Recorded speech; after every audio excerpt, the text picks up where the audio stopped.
오늘 이 본문에 이 일이 있기 전 바로 벳세다 광야의 사건이 있었습니다. 오병이어로 장정만 5,000명, 남녀노소 수만 명은 좋게 될 것입니다. 그런데 그 가운데 생명의 떡을 먹은 사람들이 예수께 다가와 임금하자고 합니다. 예수께서는 이 사실을 먼저 아셨습니다. 얼른 제자들을 나눠서 배에 태워 건너편으로 보내게 됩니다. 요한복음 6장 15절에 보면 예수께서 저희가 와서 자기를 억지로 잡아 임금 삼으려는 줄 아시고 다시 혼자 산으로 떠나 가시니라 이렇게 기록을 합니다. 그런데 해질녘에 제자들이 탄 이 배가 얼마를 가다가 풍랑을 만나게 되는데 이게 장난이 아닙니다. 밤 사경까지 계속됩니다. 사투를 벌이게 되는데 이 사실을 예수님이 먼저 아십니다. 밤 사경까지 결국 친히 그 물 위를 걸어서 이들을 만나게 됩니다. 근데 참 길어요. 해질녘에서부터 밤 사경이니까 보통 우리가 6시에 해가 지는데 무려 10시간 이상 이 사투를 벌이는 죽을 지경까지 간 제자들을 친히 무리를 걸어서 찾아주신 것입니다. 참 놀라운 일인데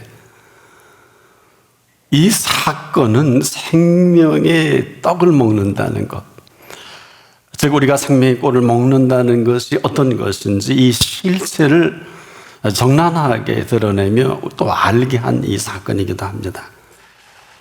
그 밤 예수께서 우리를 걸어 오셨는데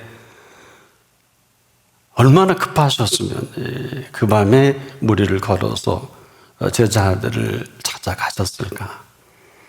무리를 걸으려고 걸은 것은 아니에요.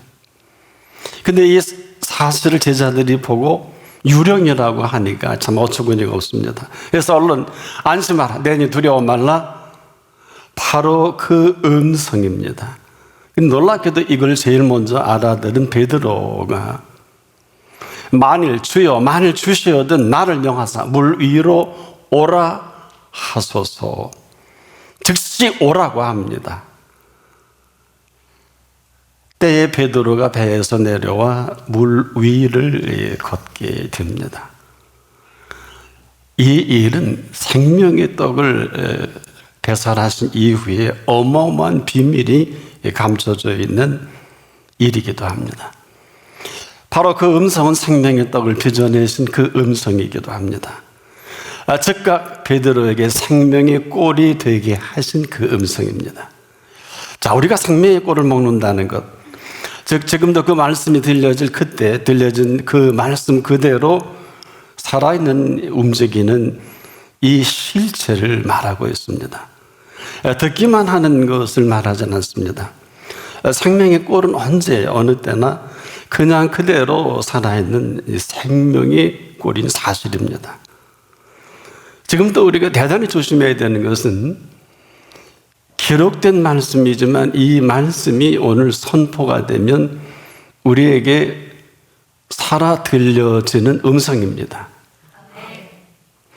바로 이 엄청난 비밀을 이 사건을 통해서 베드로를 통해 드러내 보이시는 바로 살아있는 말씀 그대로 물 위를 걸어오신 그 말씀은 다행히도 알아차리고 주여 만일 주시어도 나를 명하사 당신도 걸으셨으니까 나도 걷게 하실 수 있는 말씀이 아니겠느냐. 오라! 바로 그대로 배에서 내려와 물 위를 걷는 생명의 꼴입니다. 지금도 우리가 듣고 들은 대로 반응하지 않으면 생명의 꼴은 될 수가 없습니다. 언제나 그 들려진 그 말씀은 저나 여러분의 이 삶 한가운데 지금도 생명을 지탱하게 되는 그 근거입니다. 듣고 가만히 있는 것을 말하지 않습니다. 듣고 움직이게 하는 생명의 꼴입니다. 자, 이 왜 생명의 꼴일까? 생명을 움직이는 생명의 꼴입니다. 해서 움직이지 않으면 생명의 꼴이 아닙니다. 듣고 즐긴 것입니다. 듣고 움직이게 하는 이 생명의 꼴을 거부하는 이 실상이 되고 맙니다. 그래서 움직이지 않는 것은 생명의 꼴이 아닙니다. 이 생명의 꼴은 반드시 지금도 그 말씀을 듣고 그 꼴을 우리가 먹을 수 있을 그때 반드시 움직이게 합니다. 살아있기 때문에 그렇습니다. 반드시 생명을 움직이게 하는 이 생명의 꼴은 이 사실은 움직이는 이 실체를 바로 영원한 생명이 움직입니다. 그래서 생명의 꼴입니다. 그런데요, 지금 이 사실을 가르치기가 그렇게 힘이 든 겁니다. 아마 우리는 어떨는지 모르겠어요. 제자들에게 이 사건을, 베세다 광야의 사건과 무리를 걸어오신 이 사건이 오직 이 한 가지입니다. 목적이 있어요. 그래서 지금도 누구나 생명의 떡을 먹을 수는 있어도 아무나 생명의 꼴로 살아가는 것은 아닙니다. 바로 먹은 생명의 꼴은 반드시 이 생명의 꼴로 생명을 지금도 살아가게 하는 생명의 꼴입니다. 자, 아무나 그렇게 되어지는 것은 아닌데, 그래서 우리가 지금 생명의 떡을 먹는다. 이것은 그대로 생명의 꼴로 먹을 수 있을 그때만이 생명의 꼴로 가능하다. 당시 이 떡을 수많은 사람들이 먹었거든요. 장정만 5천 명, 남녀노소 좋게 수만 명은 될 것인데 과연 그 가운데 생명의 꼴을 먹은 사람들은 몇이나 될까? 많지 않습니다. 이 제자들 가운데서 그 꼴을 제대로 먹은 사람 다행히 베드로 한 사람인데, 그것도 물 위를 걸어오신 예수님 덕택입니다. 만일 그렇지 않았으면 답은 없습니다. 자, 지금 예수께서는 베세다 광야 사건 이후에 그 떡만을 먹고 배만 불린 사람들이 하는 짓거리가 바로 이 임금을 삼으려고 하는 이 액션입니다. 그래서 그 자리를 떠나고 제자들은 배를 태워서 건너편으로 보내는 이런 해프닝이 벌어집니다. 재촉하셨다 그랬어요. 너무 급하니까. 자, 생명의 꼴이 어떤 것인지, 또 이 꼴을 먹는다는 것이 어떤 것인지, 사실 제자들만을 위한 이 시간이기도 합니다. 의도적으로 만드신 시간입니다. 그런데 해질녘부터 마음 졸이신 분은 예수님이십니다. 제자들의 태도가 마땅치가 않아요. 출항을 했는데도 불구하고 풍랑을 만난 이 제자들의 모든 움직임을 보고 도무지 예수님이 더 초조합니다. 예수께서는 이들이 조금 전에 베세다 광야의 사건을 기억만 한다면은 아마 해결할 키워드가 거기에 답이 있는데, 그렇게 생각하시고 기도하셨는데 이게 웬일입니까? 제자들도 생명의 떡을 먹은 사람들이 아니에요. 생명의 떡을 먹었다면 반드시 생명의 떡을 먹게 하신 예수님을 기억하는 게 맞단 말이에요. 또 예수님도 그렇게 생각하셨습니다. 예수께 요청을 하든지 아니면 풍랑과 사투를 벌릴 일이 아니라 얼마든지 이 생명의 떡을 먹은 사람들답게 그 주신 떡이잖아요. 하나님 앞에 그 상황 그대로를 아마 간청했다고 하면, 여러분, 예수님이 무슨 기도 제목이 많아서 그 시간 산에 기도하러 가셨겠어요? 오직 제자들 때문입니다. 제자들을 위한 기도의 시간입니다.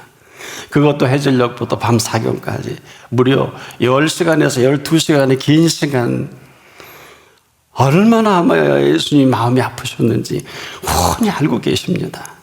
근데 이 사람들 그냥 하던 대로 살아오던 대로 갈릴리 어부답게 열심히 살아가기만 하면 되는 줄 알았다, 이런 모습을 보인 것입니다. 그래서 살아오던 대로, 이들은 어부 아닙니까? 풍랑을 만나면 풍랑과 싸움이 되지 않겠느냐? 이게 싸울 일입니까? 생명의 떡을 먹지 않았다면 그게 맞아요. 그들은 생명의 떡을 먹은 사람들이 아닙니다. 뿐만 아니라 그 떡을 먹게 하신 분이 항해를 하게 하신 사실조차도 새카맣게 잊어버리는, 건너편으로 가라 하신 분이 누굽니까? 건너편으로 가라 하신 분이 누구냐고요? 누구 때문에 지금 항해를 하는 겁니까? 고기 잡으러 온 거 아니잖아요. 도대체 보내신 분이 누구신지, 조금 전에 어떤 일이 있었는지, 이 사실만 정확히 정리만 됐어도 이 사건은 전혀 다른 일이 벌어질 것입니다. 한 번 정도라도 이런 실체에 우리가 모든 일이 기승전결이 있잖아요. 서론이 있으면 본론이 있고 결론도 있는 거 아닙니까? 뭐 잘했든 못했든 이럴 일이 아니란 말이에요. 여러분, 배를 태워 보내는 게 그냥 보냈겠습니까? 도대체 보내신 분의 의도를 요만큼도 눈치도 채지 못했을 뿐 아니라 베세다강에서 생명의 떡은 왜 먹어요? 뭐 주니까 먹었겠습니다만은. 그런데 오늘 본문에도 나와 있지만은 진실로 하나님의 아들이라고 그들이 스스로 생각해 보십시오. 어린아이 하나 도시락을 이 수만 명을 먹이신 이 실체의 사건을 그 두 눈으로 거기서 함께 했던 사람들 아닙니까? 얼마나 대단한, 정말 일생에 한두 번 볼까 말까 한 하나님만이 하실 수 있는 이 실체를 늘 귀로만 듣다가 눈으로 보여준 이 비유 아닙니까? 자, 그렇지 않으면 몰라도 이 사람들, 이 베세다 광야의 사건을 통해서 예수님이 어떠신 분이신지 정도는 아마 나름대로 다른 건 다 차치하더라도 감동과 감격만 있었더라도, 그래서 우리가 지금도 나나 여러분이나 그 말씀에 살아있는 감동과 감격이 없다면 이것은 아무것도 아닐 것입니다. 이 배에서 풍랑을 만날 때 곧바로 누가 이 배를 출항하게 하셨고 어떤 일이 있었는가만 잠깐이라도 정리했다면 원인이 제공자가 있는 거 아니에요. 자기들이 간 거 아니잖아요. 이거 참 중요합니다. 여러분을 지금 살아가는 이 땅의 이 생을 누가 시작한 겁니까? 여러분이 시작했으면 여러분 책임지셔야 돼요. 그러나 생명의 주인이 되신 분이 오늘도 생명을 영위하게 하셨다면 이건 다른 얘기입니다. 오늘 이 사건은 생명의 꼴의 그 실체를 어떤 실체인가를 만나게 하신 거거든요. 도대체 얼마나 지났다가 이들이 다 새카맣게 잊어버립니까? 저나 여러분이나 첫사랑 잊어버리면 끝입니다. 은혜가 은혜되지 못하면 엉뚱한 일만 지금 아마 벌려놓고 갈 때까지 간 사람이 한두 사람이 아닐 것입니다. 이런 거예요. 이렇게 감동과 감격도 아무 관계없이 살아간다면 아무런 관계없이 살아갈 수밖에 없어요. 삶에 무슨 감동이 있겠습니까? 그래서 아무런 일이 일어나지 않을 것입니다. 이게 당연합니다. 오히려 당연하지 않은 것을 우리가 한번 생각해 볼 필요가 있는 것인데, 오늘 이 사건은 그냥 예수님만 이상한 분이 되어버린 거예요. 그렇지 않습니까? 이들이 무슨 반응이라도 하기를 기대해서 지금 잠깐 올라가 기도하신 거거든요. 누가 보냈고 무슨 일이 있어서 예수님 무슨 기도를 하시겠습니까? 누굴 왜 기도하겠어? 이 어마어마한 일에 제자들 따로 격리해서 배를 태워 보내신, 참 도대체 누굴 왜 기도하셨겠냔 말이에요. 오직 제자들을 위한 기도의 시간이십니다. 이게 사람들이 이 배를 타고 움직이는 일거수일투족을 모르셨을까요? 여러분, 지금도 우리가 하나님을 하나님으로 여기지 않는 이 비극만 아니면 이렇게 살 이유가 아닌데, 우리는 어때요? 말이야 뭐 무소부지하시다 그러고 뭐 유비코트서는 알긴 하는데, 여러분 어느 때 어느 시간 어느 장소라도 그분이 계신 거 아닙니까? 근데 그렇게 살지 않잖아요. 그래서 예수님은 지금 매우 긴장과 난감함과, 저는 여러분 항해를 시켜놓고 얼마 안 있어 풍랑을 일으키신 분이 얼마나 긴장을 하셨겠어요.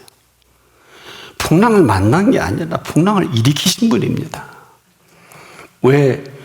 일으키셨으니까 일으키신 분이 그 배에 오르니까 풍랑이 잔잔해지잖아요. 한 번은 제자들과 함께 배를 타고 고물의 베개를 베고 주무실 때 뭐라 그래요? 주여, 우리가 죽게 된 것을 안 돌아봅니까? 성경에 놓지만 제가 그런 말 했죠. 죽으면 너만 죽냐? 그리고 그 배에서 예수님을 깨워서 산 것입니까? 아니, 죽으면 제자들만 죽어요. 예수님도 함께 물에 빠져 돌아가실지도 모르는데. 이게 얼마나 웃기고 한심한 얘기입니까? 예수님을 깨워서 풍랑에 잔잔해진 것입니까? 그러면 이 풍랑을 누가 일으키셨냐 말이에요. 일으키신 당신이 친히 바람아, 물결아, 고요하라, 잔잔하라 그러셨잖아요. 지금 우리가 말 뜻을 알아들었으면 좋겠어요. 지금도 말귀를 못 알아들으니까 삶이 생뚱맞은 거 아닙니까? 지금 무슨 반응이라도 하기를 그렇게 10시간 동안 이들의 사투를 벌린 게 아니라 예수님이 내내 얼마나 견디다 못해 예수님이 무리를 걸어오신 것이지 무리를 걸어오고 싶어 걸어오신 것은 아니에요. 처음이자 마지막이셨지만은 여러분, 풍랑을 일으키시는 분이 무리를 걷는 게 뭐가 대단해요? 문제는 생명의 떡을 먹은 사람들이 맞냐? 생명의 떡을 먹은 이 사람들이 맞다면 이 생명의 떡을 먹게 하신 분과 생명줄이 연결이 되어 있어야 합니다. 그래야 생명의 떡입니다.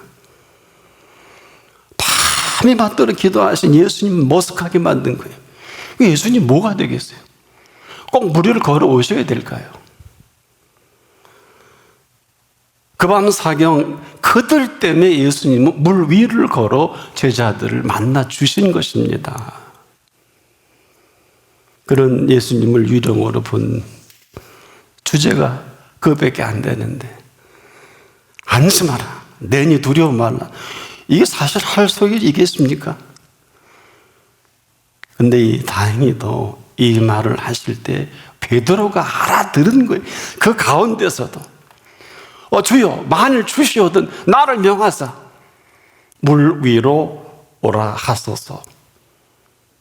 그때 정신이 들었던 것 같아요. 예수님이 그래도 우리를 긍휼히 여기니까 그래도 베드로구나, 옳다, 오라. 그 배에서 내려와 물 위를 걷게 되는데, 여기까지는 좋았는데 물 위를 걷는데 바람을 보고 무서워할 그때 물에 빠집니다. 아마 죽게 되는 모양이죠. 주여, 나를 살려주십시오. 능력이 없어서 물에 빠졌던가요? 자, 어느 때 무리를 걸었을까요? 그 살아계신 그 말씀의 능력에 힘입어 걸었잖아요. 왜 빠졌어요? 아주 순간, 우리가 망하는 것도 순간이고 흥하는 것도 순간이에요.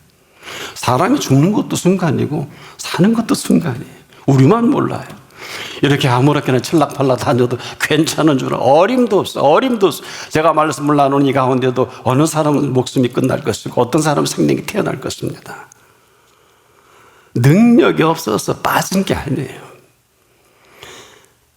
보세요. 무서워할 그때 그대로 이 사실을 거부가 되는 거예요. 여러분, 누굴 위해서, 누구 때문에 무리를 걸었냐면 그분만 바라보면 되는데, 지금도 우리가 쓸데없는 거 바라보다 엉망진창되잖아요. 그분의 말씀에 의지해서 했으면 무서워할 자를 무서워해야 되는데 이건 엉뚱한 거. 이 일에 무서워 거부하는 사람이 되어버린 베드로입니다. 자, 파도와 풍랑 사이를 걸어오신 예수님 덕분에 지금 물 위를 걷게 된 거 아닙니까? 근데 순간 무서움이라는 이 거부가 그냥 이 모든 능력을 거부하게 만들어버린 베드로입니다. 조금 전까지 물 위를 걷게 하신 그 능력을 한순간에 거부해버린 그 주범은 바로 의심입니다. 지금도 우리가 의심이라는 것은 답이 없어. 조심하세요. 일생을 아무리 대단한 베드로도 의심하면 빠져 죽습니다. 의심이 그런 거예요. 의심이 해도 되는 게 아니에요. 의심하는 사람은 신앙생활을 불가능합니다. 천국은 말할 것도 없고요.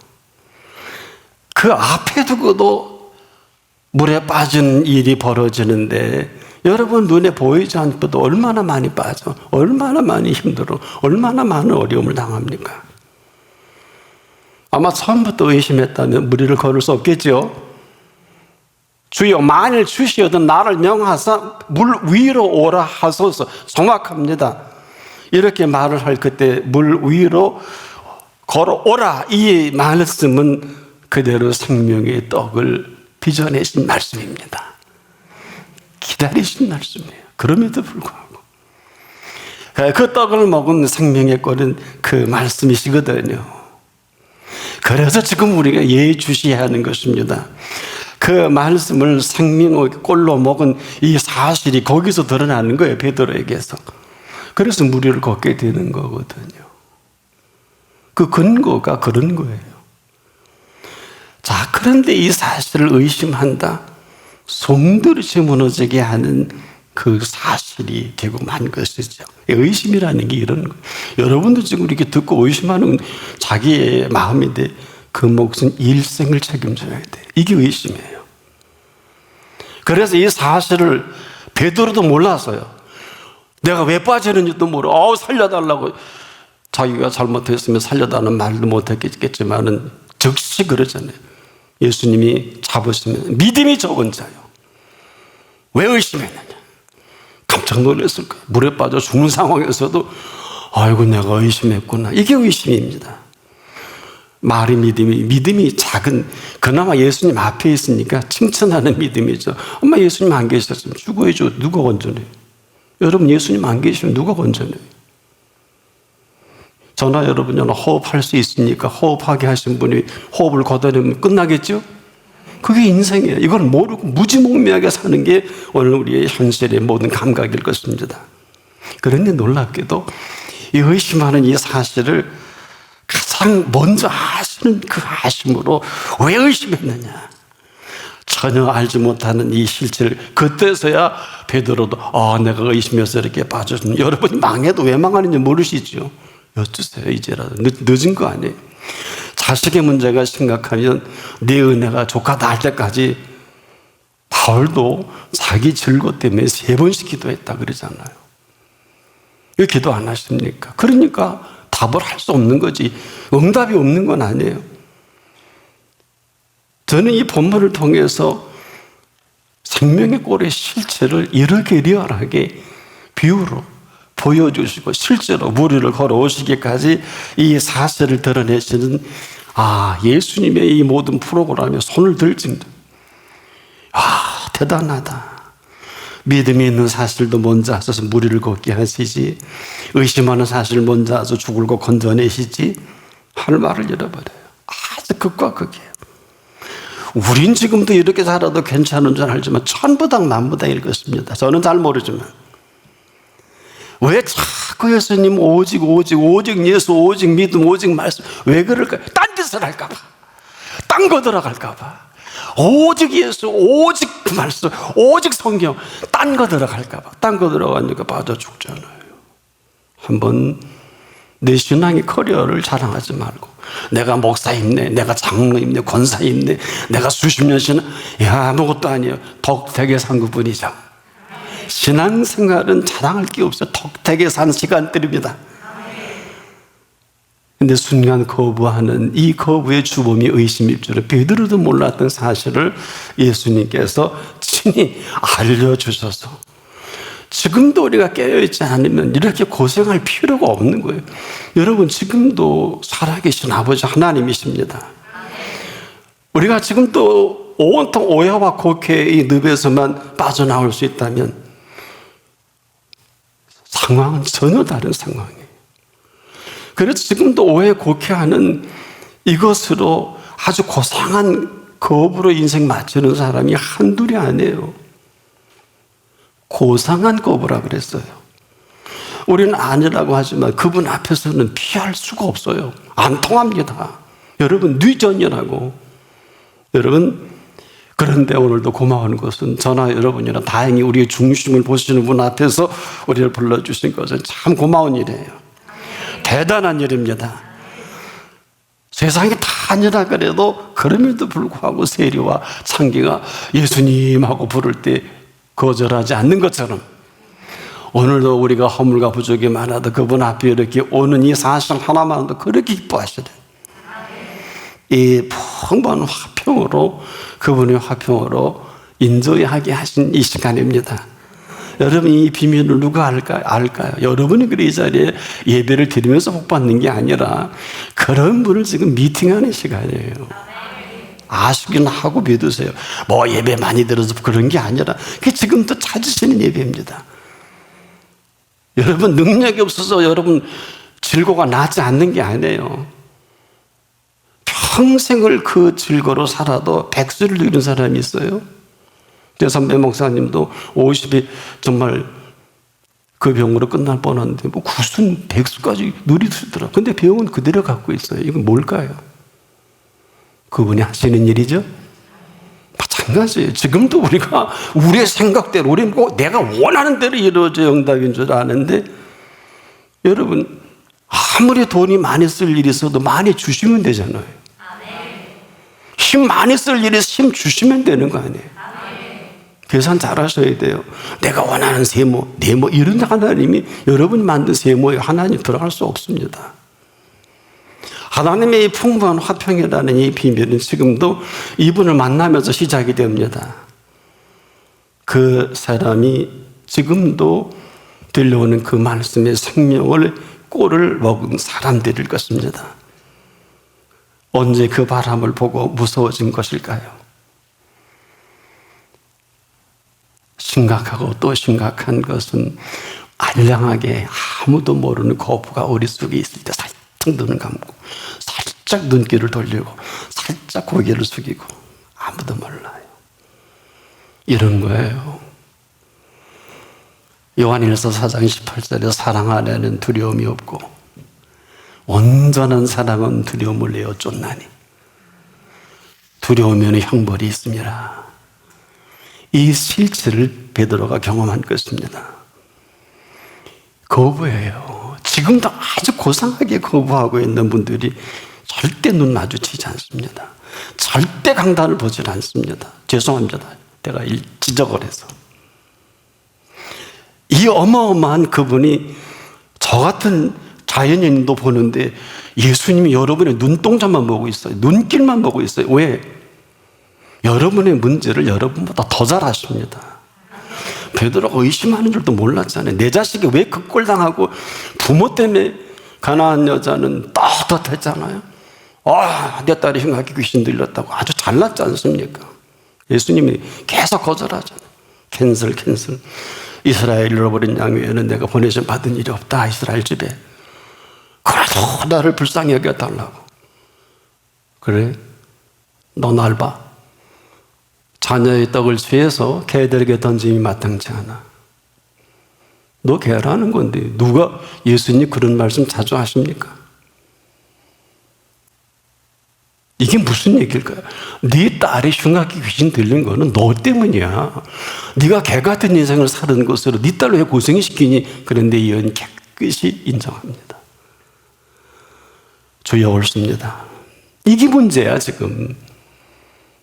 내가 왜요?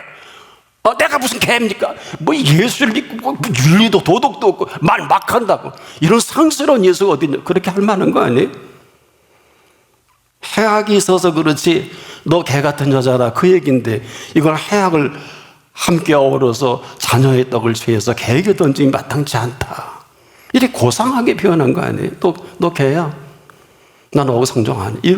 이스라엘 넌 이방인이야. 지금도 이게 문제야. 주여 옳습니다를 못해요. 인생의 반전이라는 게 뭘까요? 개라도 제 주인의 상에서 떨어지는 부스러기를 먹습니다. 저는 그 말씀을 다음 절을 못 넘어가요. 왜? 이건 그대로 정말 충격이에요. 충격. 왜? 여자요 내 믿음이 크도다? 조금 전에 개와 같은 여자라 그러시더니 지금도 마찬가지예요. 그 다음에 뭐라 그래요? 일생일대에 그녀는 이 옳다는 이 인정 하나로 평생을 그 소원대로 이루어가는 여인이 된 것입니다. 그 중에 한 가지가 흉악의 귀신들이 자기 딸이 고침을 그시로 받은 것 뿐이지, 그건 시작이에요. 이게 바로 생명의 꼴입니다. 예수님이 축사 한마디 하셔서 수만 명을 먹이시는 그 말씀을 하십니까? 그게 생명의 꼴이에요. 그래서 이 꼴을 잘 먹으면 꼴값을 하고 살지만, 이 꼴을 잘못 먹으면 꼴값을 떨고 있고 살아가는 거 아니에요. 아주 극과 극이, 지금도 그래요. 오직한 백부장을 자기 지금 부하가 죽게 됐다 그래. 내가 고쳐주겠다. 조금 주책스럽지 않아요? 오지 마십시오. 감당치 못합니다. 이 정도는 돼야 되지 않을까? 먼저 아신다는 것, 지금도 우리가 무슨 문제인지를 먼저 아시는 분 앞에 나오는 건 큰 은총입니다.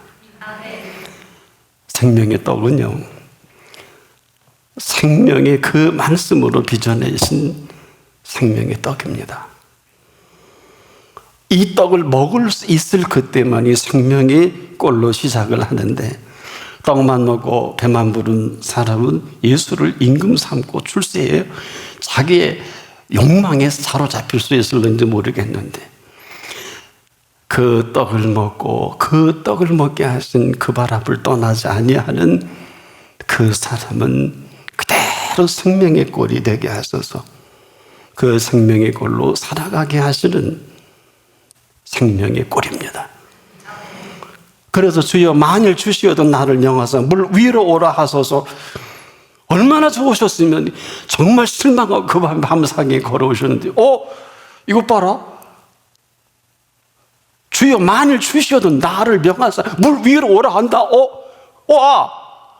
너무 좋으신 거예요.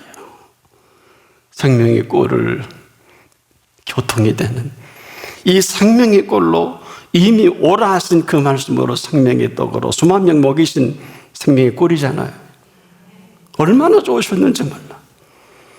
그래서 무리를 걷게 하시니, 그래 걸어, 이런 거예요.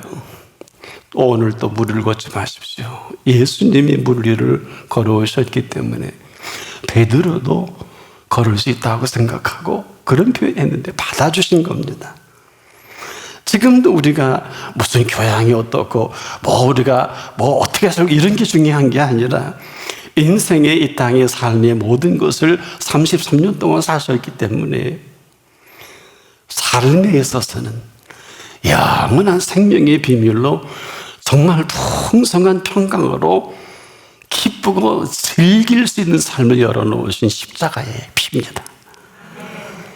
그래서 이 생명의 꼴이라는 것은 지금도 얼마든지 배에서 내려와 물 위를 걷게 하시는 생명의 꼴입니다. 정리해 보자고요. 생명의 떡을 생명의 꼴로 먹은 사람들이 살아가는 생존 전략을 본문에 정리를 해 놓으신 것입니다. 더 많이 생각하고 긴장하고 오늘 이런 은혜로 살아갈 수 있기를 바랍니다. 기도하겠습니다. 우리가 그 많은 말씀을 들었지만은 생명의 꼴이 되지 못해서 인생 꼴이 말이 아닌 저희들을 떡만 먹고 배만 부른 사람처럼 그렇게 사는 것을 볼 수 없으셔서 오늘 친히 막아주셔서 밤 10시간 동안 밤새 기도하셨던 예수님이 물 위를 걸어서라도 제자들을 만나주신 것처럼 오늘 저희들을 만나주신 것 감사합니다. 이런 은혜의 생애가 시작되게 하옵소서. 예수님의 이름으로 기도합니다. 아멘.